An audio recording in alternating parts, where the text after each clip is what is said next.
Welcome to my channel. Try to hear the latest story. My boss, who is also my uncle, told me, "You're ungrateful. I can find 10 people to do your job for half the price." I resigned on the spot. I didn't tell him I was the only one with the source code to the server. 2 days later, the system crashed. He called begging for the codes.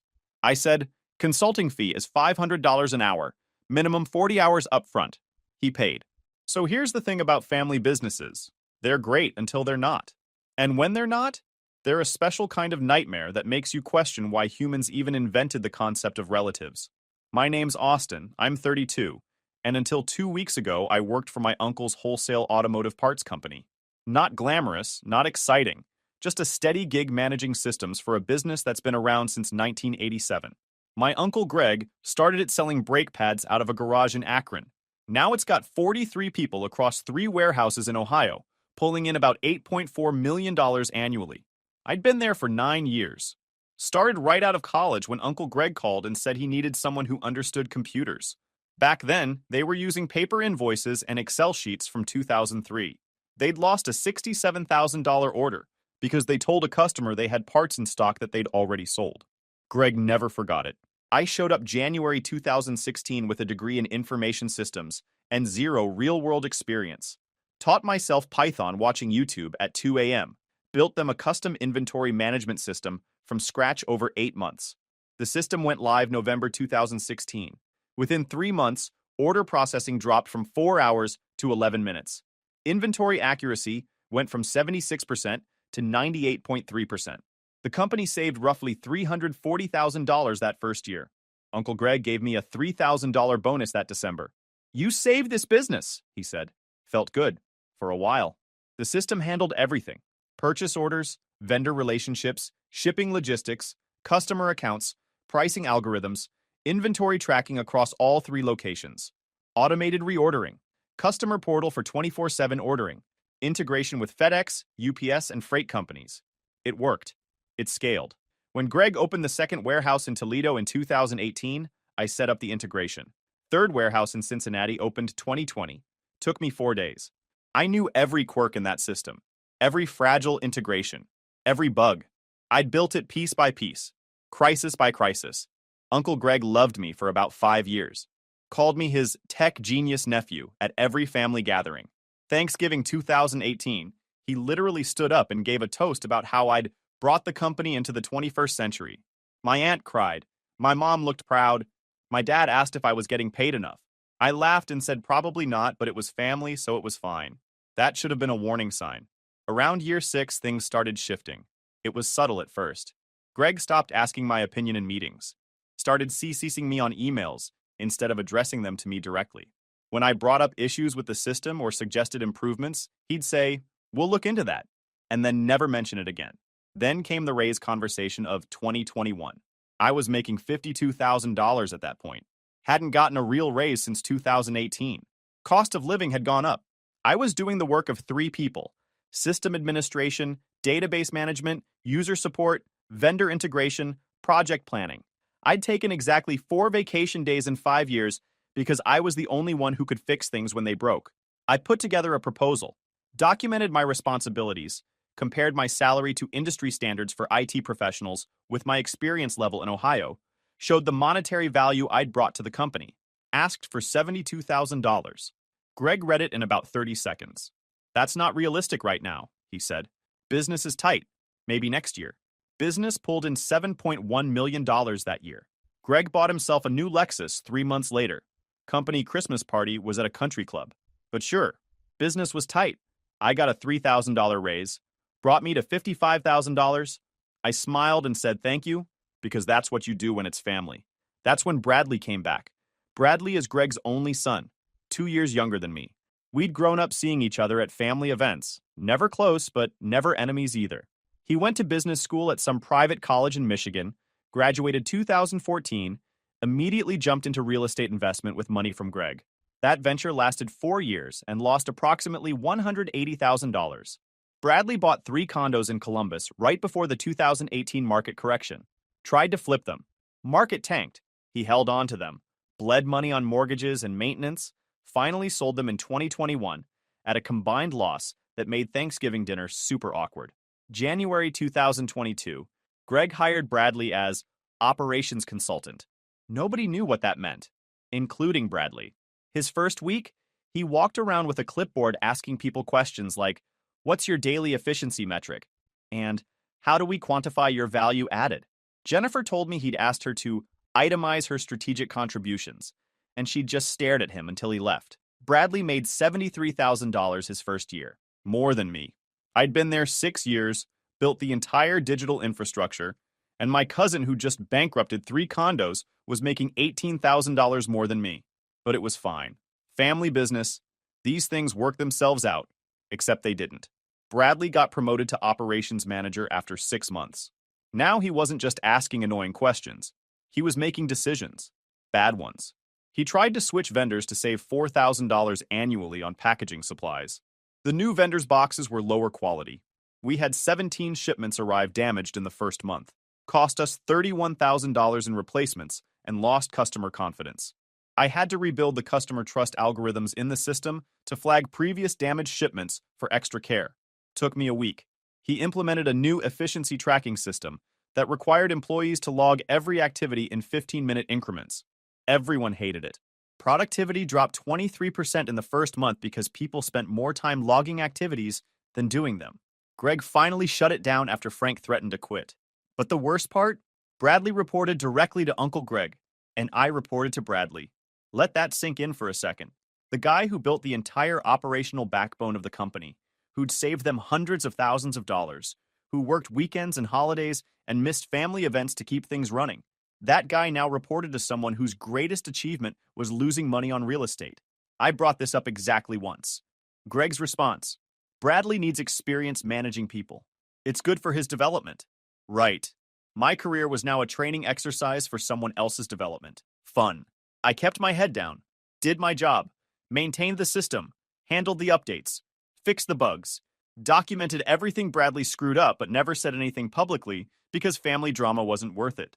When the server crashed during the 2022 heat wave, temps hit 104 degrees, and the warehouse AC couldn't keep up, the server room turned into an oven. System went down at 8:47 p.m. on a Thursday. I got the alert on my phone while I was having dinner with Kayla.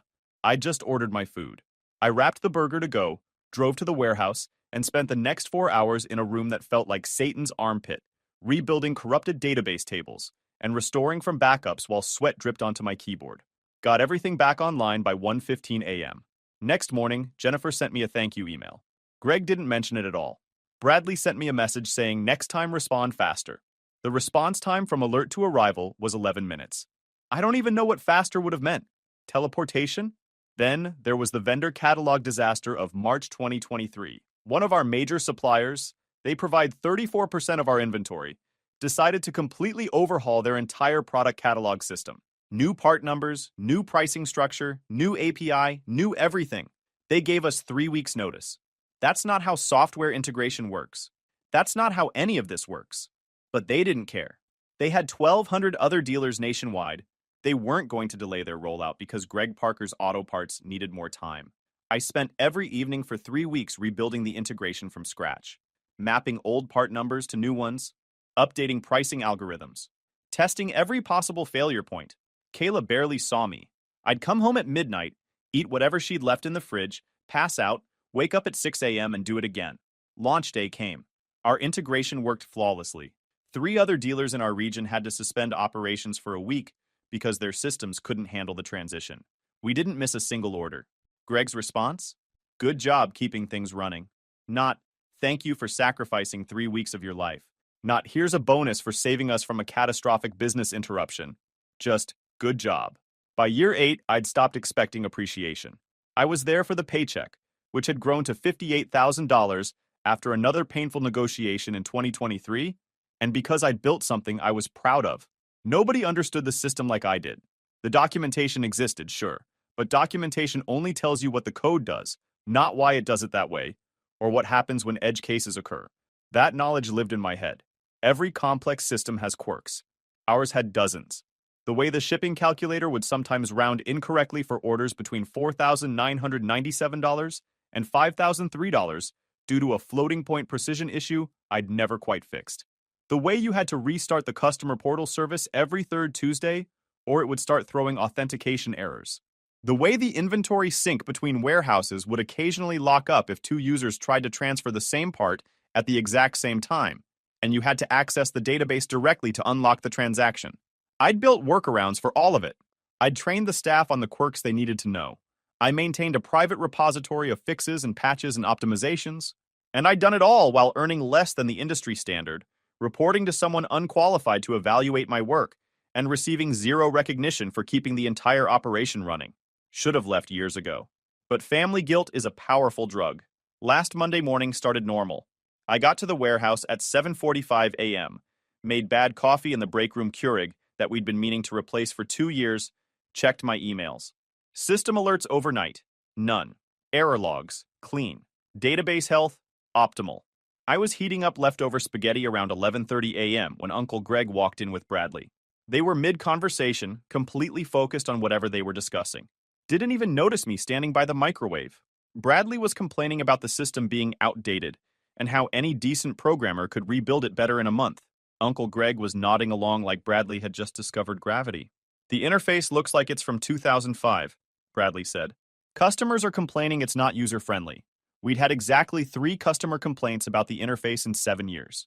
3, out of thousands of users. And we're overpaying for basic maintenance, Bradley continued. Austin's making almost 60 grand a babysit code. I've got a buddy from college who runs a development shop in Cleveland. He could send us someone for 30, maybe 35,000. Fresh graduate. Hungry. Probably do a better job, honestly. Uncle Greg made this thoughtful humming sound, like he was actually considering it. You really think we could replace Austin that easily? My hand tightened on the Tupperware container. Dad, I could find 10 guys to do his job for half the price. He's been coasting for years on one project he built back when Obama was president. It's not like he's innovating or anything. The system just runs. Yeah, the system just runs. Like your car just runs. Until it doesn't. And then you remember that someone has to maintain that thing. Austin's been with us a long time, though, Uncle Greg said. Not defending me. Not saying he's valuable or he saved this company. Just acknowledging my existence like you'd acknowledge an old filing cabinet. Yeah, and he's ungrateful, Bradley said. Keeps asking for raises like we owe him something. He should be thankful we even gave him a shot out of college. Most guys with his degree end up at help desks making 40 grand. We've been generous. Generous.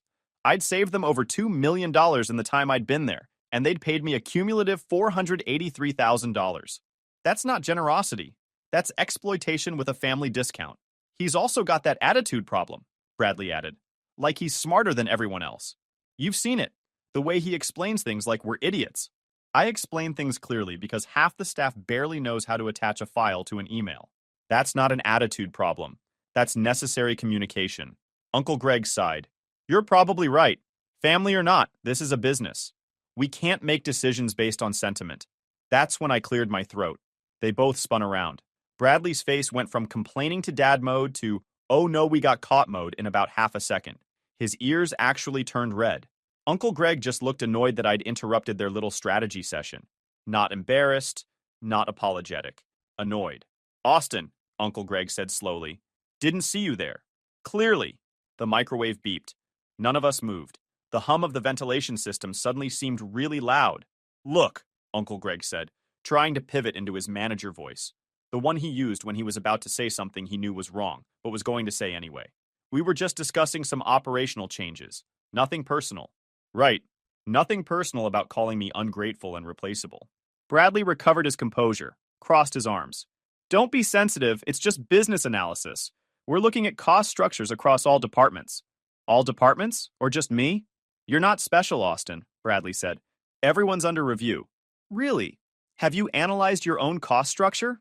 Because from where I'm standing, $73,000 a year for someone whose main contribution is bad ideas and motivational buzzwords seems pretty expensive. Bradley's face went red for real now. That's out of line. Is it? You just spent 5 minutes explaining how I'm overpaid for maintaining the system that runs this entire operation. I'm just applying your logic to your position. Uncle Greg held up a hand. Austin, nobody's attacking you. We're having a private discussion about resource allocation. Private? You're literally standing in the break room. This is company property. Anyone can walk in here. If you wanted privacy, you should have used your office. Don't be difficult, Uncle Greg said. You know what I mean. But I did know what he meant. And that was the problem. He meant that I was supposed to accept being disrespected, undervalued, and discussed like a budget line item because family businesses run on guilt and obligation instead of fairness. I'd accepted it for 9 years. 9 years of being underpaid, 9 years of watching less qualified people get promoted above me, 9 years of working weekends and missing events and sacrificing my time because it's family and we all pitch in. And here I was, finding out that my uncle and cousin thought I was not only replaceable, but actually a burden they'd been gracious enough to tolerate. Something in me just clicked off. You know that moment when you realize you've been tap dancing for people who wouldn't cross the street to help you?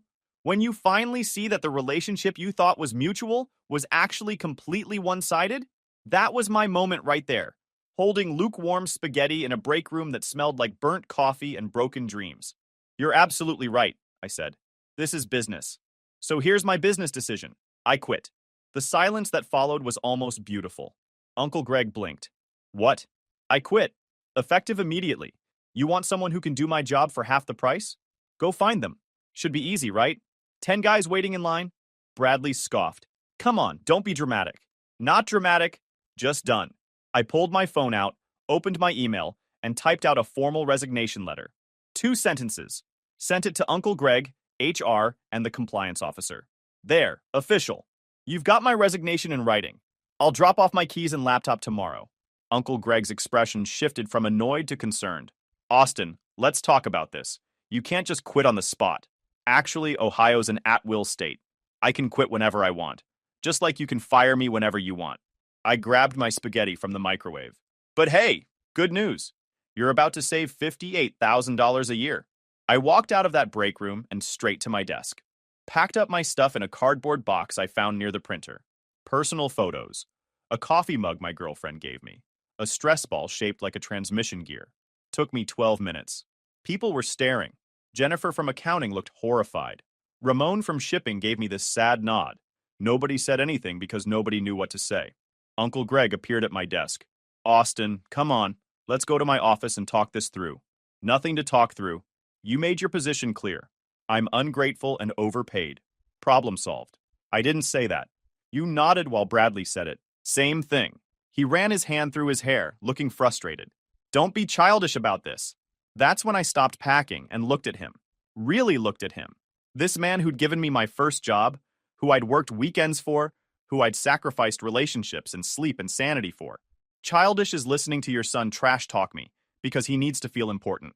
Professional is recognizing when you're not valued and moving on. You're valued. Of course you're valued. For $35,000 a year, apparently. Uncle Greg's face went from red to purple. Now hold on. I'm done holding on. You want to run this place with Bradley's budget programmers? Go ahead, I'm out. I picked up my box and walked toward the exit. Stopped at the door, turned back. Oh, one more thing. The system's custom built. All the source code is on my personal GitHub repository. Private repository. It's not on the company servers, it's not in any shared drives. Just mine. You'll want to get that from me before I leave. Uncle Greg's eyes went wide. What are you talking about? I'm talking about the fact that the entire inventory management system exists on my personal account. I built it. I own it. Nobody else has access. That's company property. Actually, check my employment contract. Section 7, Clause C. Any custom software built by employees using their own resources and personal time is considered derivative work with shared ownership unless explicitly transferred in writing. I smiled. We never did that paperwork. My lawyer girlfriend made sure I understood that clause real well about 3 years ago. Bradley appeared next to Uncle Greg. You can't hold the system hostage? Not holding anything hostage. Just clarifying ownership. You want access to the code? We can work out a licensing agreement. Should be pretty straightforward. This is extortion, Bradley said. This is capitalism. I built something valuable. You want it, you pay for it. Isn't that how business works? Uncle Greg looked like he wanted to throw something. I gave you a job when nobody else would hire you, and I gave you 9 years of underpaid loyalty. We're even. I walked out, dropped my laptop and keys at the security desk, drove home feeling lighter than I had in 6 years. My girlfriend Kayla was working from home when I got there. She's a paralegal for a firm that specializes in employment law. When I told her what happened, she actually laughed. They really thought they could replace you? Apparently, I'm overpaid. You're underpaid by about 40 grand. I've told you that for 2 years. She pulled out her laptop. Okay, let's talk strategy. They're going to panic in about 48 hours. Why 48 hours? Because that's when the automated inventory sync runs. And without you there to monitor it, something's going to break. It always does. She was right. Tuesday passed quietly. Too quietly. My phone buzzed a few times with texts from coworkers asking what happened. Jennifer. Austin, what's going on? Greg won't talk about it. Ramon. Heard you quit. Can't say I blame you. Good luck out there. Stephen from the loading dock. Bradley's already screwing things up. He tried to adjust the shipping priority algorithm, and now half the orders are showing the wrong delivery dates. I responded politely to everyone, didn't trash talk anyone, just said it was time to move on. Thanked them for being good coworkers. Wished them well. Kayla suggested we go out for dinner Tuesday night. Took me to this nice Italian place I'd been wanting to try but never had time for, because I was always on call. We ordered appetizers. She got wine. I got sparkling water because someone had to drive. How does it feel? She asked. Weird. Good weird. Like I just stopped carrying something heavy, and my shoulders don't know what to do yet. You should have left 3 years ago. I know. But you're out now. That's what matters. Wednesday morning started normal. I slept until 8:30 a.m. for the first time in 9 years. Made actual breakfast instead of grabbing a granola bar on my way out the door. Sat on the couch in my pajamas drinking coffee and scrolling through job boards just to see what was out there. IT Systems Administrator positions in Ohio, $72,000 to $95,000. Database management, $68,000 to $88,000. Software developer roles, $75,000 to $110,000. I'd been making $58,000 for work that required all three of those skill sets combined. At 9:47 a.m., Uncle Greg called. I looked at the phone, looked at Kayla. She raised an eyebrow. Too soon, I said, and declined the call. He called again at 10:15 a.m. I declined. 10:52 a.m., declined. Then the call started coming faster. 11:34, 11:58, 12:23, 12:47. Kayla made us lunch. Actual lunch, like a salad with grilled chicken and vegetables and everything. Not a sandwich eaten standing up at my desk. They're panicking, she said. Good. 1:15 p.m., 1:43 p.m., 2:09 p.m., 2:34 p.m., 2:58 p.m., 3:12 p.m., 3:41 p.m. Then Bradley called. I almost answered just to hear what excuse he'd come up with. Almost. Declined. Then Jennifer from accounting called. Then Ramon. Then even Stephen from the loading dock, who I'd maybe spoken to 5 times in 9 years. I was sitting on my couch eating leftover Italian from the night before, watching my phone light up like someone was running a phone tree for an emergency evacuation. Kayla emerged from her home office around 3:30 p.m., coffee mug in hand. System crashed? System crashed. You going to answer? Eventually. Let them sweat a little longer. She grinned. You're enjoying this. Little bit. You've earned it. The thing about the inventory system is that it's genuinely complex.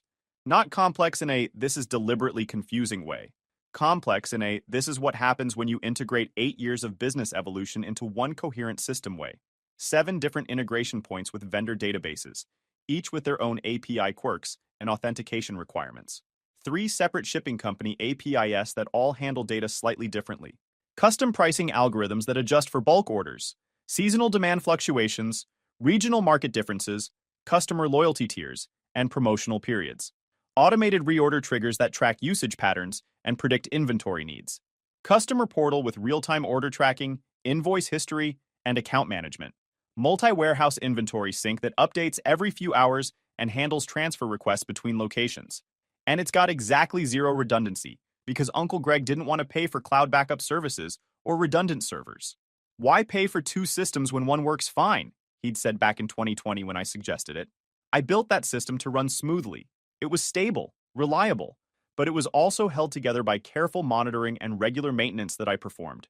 Little things like clearing cache files, monitoring database growth, checking API connection health, verifying sync logs, updating security certificates before they expired. And it required someone who understood how all the pieces fit together. The code was commented, sure. I documented everything, but documentation only helps if you understand the underlying logic and can troubleshoot when something goes wrong.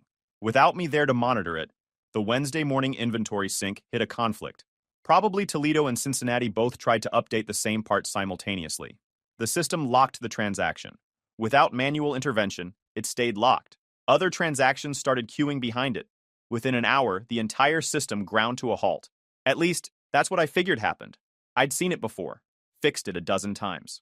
At 4:37 p.m., Uncle Greg sent a text. "Austin, please call me.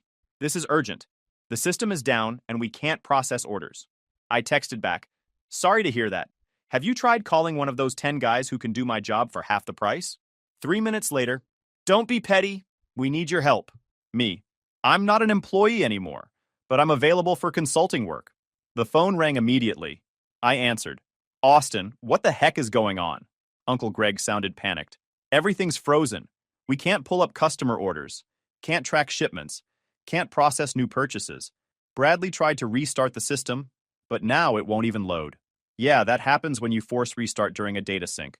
Corrupts the session cache. Can you come in and fix it?" "I don't work there anymore." "I know, but this is an emergency. Family helps family." I let that hang for a second. Family? That's interesting. Because on Monday I was ungrateful and overpaid. Now I'm family again? Silence on the other end. "Austin, please. We've got $480,000 worth of orders that need to go out by Friday. If we don't process them, we'll lose those contracts." "Sounds serious." "It is serious. What do you want? You want an apology? Fine, I'm sorry. Bradley was out of line. I was out of line. You're not replaceable. Happy? It's a start. But apologies don't pay bills." "What are you talking about?" "I'm talking about the fact that you want me to fix a system I don't own anymore, for a company I don't work for. That's called consulting. And consultants get paid." "How much?" I pulled up the standard rates Kayla had helped me research. IT consultants with specialized system knowledge in Ohio typically charge $150 to $300 per hour for emergency services. But this wasn't just specialized knowledge. This was a custom system that nobody else could fix. $500 an hour. Minimum 40 hours up front. Uncle Greg actually choked. "Are you out of your mind? That's $20,000. That's my rate. You said you could hire someone for 35 grand a year. That's about $17 an hour. So I'm actually giving you a professional with 9 years of experience and complete system knowledge. Seems fair." "Austin, be reasonable." "I am being reasonable. You wanted to run this like a business instead of a family? Okay. This is what business costs. My rate is $500 an hour, 40-hour minimum, payment upfront, non-refundable. You want the system fixed? That's the price. That's extortion. That's consulting. You can hire someone else if you want. I'll wait." I hung up. Kayla was leaning against the doorframe, grinning. "You're terrifying when you want to be. I learned from the best." "Damn right you did." Uncle Greg didn't call back that night. I figured he was either trying to find someone else or having a breakdown in his office. Maybe both. Thursday morning, Jennifer from accounting called. "Austin, please come back. It's chaos here." Bradley tried to get some company from Cleveland to remote into the system, and they made it worse. Now the customer portal is showing prices from 2019 and half the inventory is listed as negative quantities. Negative quantities? Yeah, like we have negative 847 brake rotors in the Columbus warehouse. I whistled. That's impressive. In a bad way. "Austin, people are screaming. Uncle Greg is losing it. Bradley locked himself in his office. We need you. Tell Uncle Greg my rate hasn't changed. He says it's too expensive. Then I guess he's got a decision to make. Either pay my rate or lose $500,000 in contracts." She sighed. "I'll tell him." An hour later, my phone buzzed with a payment notification. $20,000 deposited into my account via wire transfer. Then Uncle Greg called. "There. Happy now?" Professional courtesy would be the word I'd use. But sure, we can call it happy. Just come in and fix it. I'll be there in an hour. And Uncle Greg? This is a one-time consulting contract. After I fix this, if you want ongoing maintenance or support, that's a separate agreement with separate terms. Fine, whatever. Just fix it. I showed up at the warehouse at 11:30 a.m., wearing jeans and a t-shirt. No more business casual. I was a consultant now. Consultants wear what they want. The parking lot looked normal, but inside it was complete chaos. Phones ringing off the hook. People running between desks with printed order forms like it was 2005 again. Customer service reps explaining to angry clients that they couldn't access their order status. Bradley standing in the middle of the floor, looking like someone who just discovered his actions have consequences, holding a laptop and staring at error messages. Jennifer saw me walk in and looked relieved. Thank God you're here. Is the server room unlocked? Yeah, Frank's in there. He's been trying to... Tell him to stop trying. I need to work alone. I walked straight to the server room. Frank was indeed there, staring at the terminal screen with the expression of someone reading ancient hieroglyphics. Oh, thank God, Frank said when he saw me. Austin, I don't know what happened. I tried to restart like you showed me that one time, but now it won't even... It's fine. I got it. Can you give me the room? Frank practically ran out. I sat down at the terminal and assessed the damage. It was worse than I'd expected. The initial problem had been a simple transaction lock. Would have taken me 5 minutes to fix. But Bradley, in his infinite wisdom, had brought in that company from Cleveland. They'd remote accessed the system, didn't understand the architecture, started changing things randomly hoping something would work. They'd corrupted 3 databases, broken 2 API integrations by updating libraries that weren't compatible, somehow deleted the automated backup logs, which meant I couldn't even see what changes had been made or roll things back cleanly. And the customer portal was pulling from an old pricing table from 2019 because they'd accidentally restored a database snapshot from the wrong year. The negative inventory quantities were actually kind of funny in a dark way. Some genius had tried to manually correct the inventory sync issues by writing a SQL script, but they'd used subtraction instead of addition, so every incoming shipment was being counted as outgoing. Toledo had received 1,200 brake rotors yesterday morning. The system recorded it as shipping out 1,200. Net result, negative 1,200 brake rotors. Math is important, kids. It took me 6 hours to unfry everything. First, I had to restore the databases from a hidden backup copy I'd kept on an encrypted external drive in my apartment. Good thing I'd grabbed that when I packed my stuff. I'd started keeping personal backups after the heatwave incident in 2022 when I realized Uncle Greg wasn't going to pay for proper backup infrastructure. Then, I rebuilt the API connections from scratch. The Cleveland company had broken the authentication tokens and API version management, had to regenerate all the keys, update the endpoints, verify the data mappings. Then, I manually corrected the inventory counts, wrote a script to identify every transaction since Tuesday morning, recalculate the proper quantities, and update the database. Tested it on the Toledo data first, then applied it to all 3 warehouses. Then I fixed the customer portal by pointing it back at the correct pricing database. Verified that current prices were displaying correctly across all product categories. Finally, I reset the automated sync scheduler and ran a full system health check to make sure nothing else was broken. Uncle Greg came into the server room around hour 4. Just stood there watching me work. How's it looking? He asked quietly. Fixable. Barely. Another day of Bradley's budget IT guys, and this would have been unrecoverable. He winced. I should have listened to you. Yeah, you should have. I kept typing. He kept standing there.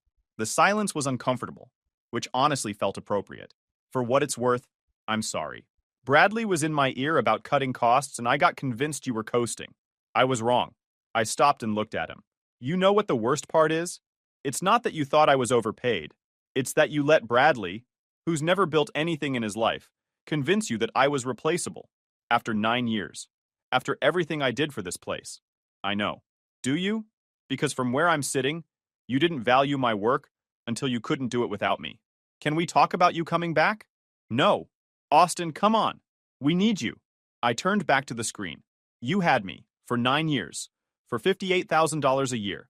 No benefits upgrade, no real raises, no appreciation. You had someone who built your entire operation from scratch and you treated him like overhead. I know. And the second you got uncomfortable with paying me fair value, you started looking for ways to replace me. You listened to your son, who's never built anything in his life, talk about how replaceable I was. You nodded along. Uncle Greg looked tired, old, like the last 2 days had aged him 5 years. What do you want from me? Nothing. I don't want anything from you. I'm just done being undervalued by people who think loyalty is something you give but never receive. So what? You're just going to consult for us, and that's it? I'm going to finish this job because you paid me. After that, I'll consider ongoing support if the terms are right, but I'm not coming back as an employee. Not here. Not with you. He left without another word, closed the door quietly behind him. By 6 p.m., the system was fully operational.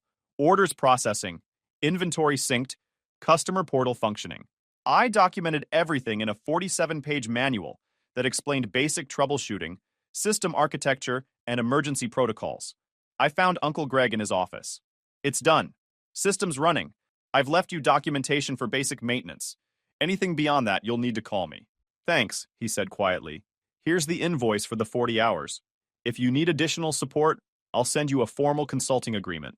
Includes monthly retainer options, emergency response rates, and update schedules. He looked at the paperwork. These rates are steep. These rates are market value for specialized consulting. You want cheap? Hire Bradley's buddy from Cleveland. See how that works out. I left the office, walked through the warehouse one last time. Ramon caught my arm. You really not coming back? Really not. Can't say I blame you. He handed me a business card. If you ever need warehouse work or logistics help, call me. You're good people, Austin. Better than this place deserves. I drove home and found Kayla setting up her laptop at the kitchen table. How'd it go? She asked. Fixed everything. Got paid 20 grand for 6 hours of work. She grinned. Not bad for someone who's apparently replaceable. Friday morning, 7:23 a.m.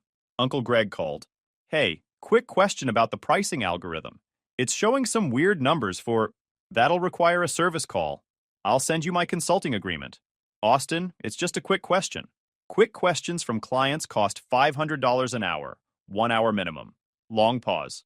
I'll call you back. He didn't call back. Tried to figure it out himself. By noon, Jennifer was texting me that half the products were showing incorrect prices and customers were complaining. 2:47 p.m., Greg called again. Fine. Send the agreement. I emailed him a contract. Monthly retainer of $6,000. 10 hours of support included. Emergency response at $500 per hour. Additional projects billed separately. All invoices due within 15 days. He signed it by 5 p.m. Monday morning, I got a call from a guy named Richard, who owned an industrial supply company in Dayton. Jennifer from Greg Parker Auto Parts gave me your number. Said you do custom inventory systems. I do. Our systems held together with duct tape and prayers. Can you take a look? I drove to Dayton Tuesday. Their setup was worse than Greg's had been in 2016. Still using Excel for everything.